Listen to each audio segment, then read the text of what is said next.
The most valuable data in CEA starts with you. Agritecture and CEAg World are thrilled to invite you to participate in the 2025 Global CEA Census, the largest global survey dedicated to the controlled environment agriculture industry. The census is the industry's pulse check, a real-world snapshot of how growers are using technology across the protected cropping spectrum to deliver practical, actionable insights to help shape the future of CEA. Help us join the next generation of farming at ceagworld.com/census. That's ceagworld.com/census to get started.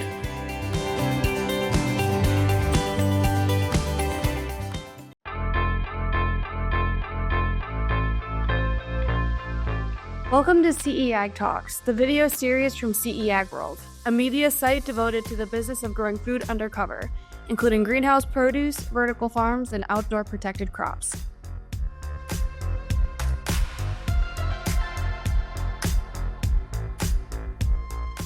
Today, we welcome back Henry Gordon-Smith, the founder and CEO of Agritecture, a global consulting firm that helps governments, companies, and nonprofits design resilient agricultural strategies. Henry has more than a decade of experience spanning CEA, regenerative practices, and urban food systems. Henry, thanks for coming on again. It's so great to be here. Thanks for having this interview with me at CEAg World. Love it. This fall, Henry is teaching a course on climate smart agriculture, CSA, at Columbia University. During our conversation, he will give an in-depth overview of the topics he'll cover and the goals he has for his students. So to begin, I read your course syllabus and your required readings for students. It looks like you're offering a pretty engaging and informative classroom experience. Can you explain the core questions you hope this course will answer and how you plan to answer it? Well, the program is Sustainability Management at Columbia University. It's a master's program. It's one of the first sustainability management programs, and I had the honor of attending it, and I really benefited from it. But when I was there were no agricultural courses. I had to literally go to another school to take a course in food policy, and I am interested in urban agriculture and climate smart agriculture, so I studied buildings as well as construction and a little bit of food, but there was a big gap for me.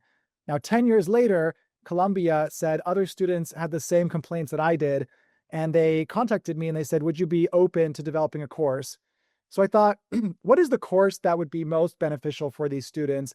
And for me, it was really about contextualizing the food system in sustainability and its importance.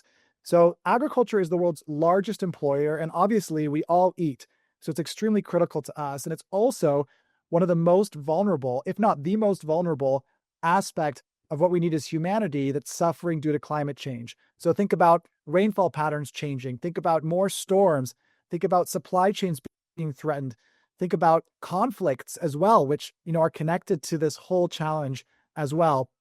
And so we really need to understand what is happening and what can be done about it from an adaptation perspective, not to mention a mitigation perspective, sort of these two aspects of responding to climate change that the program really explores. I'm mostly interested in adaptation. So the main intention of the course is to help all the students understand how significant is the damage that's occurring to main crops, all the crops around the world, which is a big ask.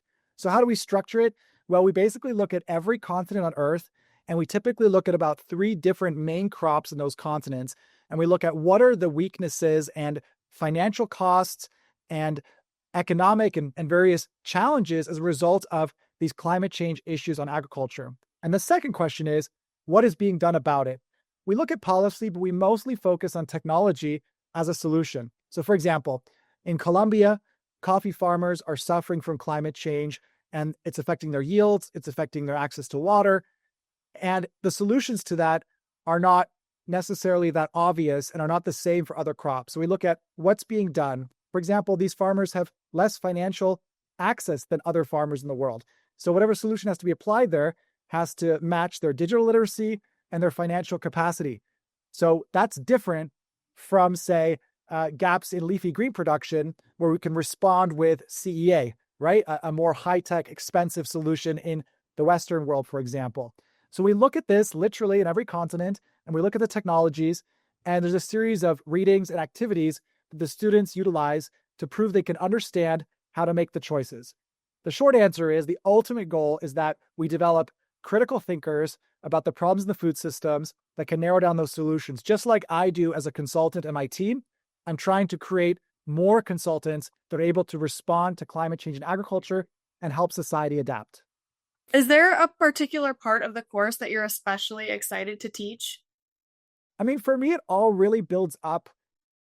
I mean, obviously, I really like teaching the urban ag and CEA thing sections, and I really enjoy um, also the agrivoltaic section, which is very new and cutting edge. And to me, agrivoltaics also is like a hybrid of CEA because you're providing shading and some control over the plants, like a protective system, but you're also generating this additional value through the energy, and it's cutting edge. It's not quite proven yet, so I really enjoy. I'm excited this year to dive deeper into more research on that and bring that to the course.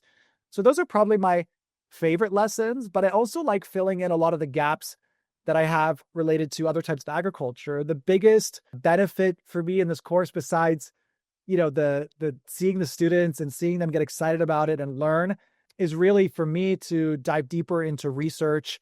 This summer, I'm building all the coursework, I'm building all the lectures.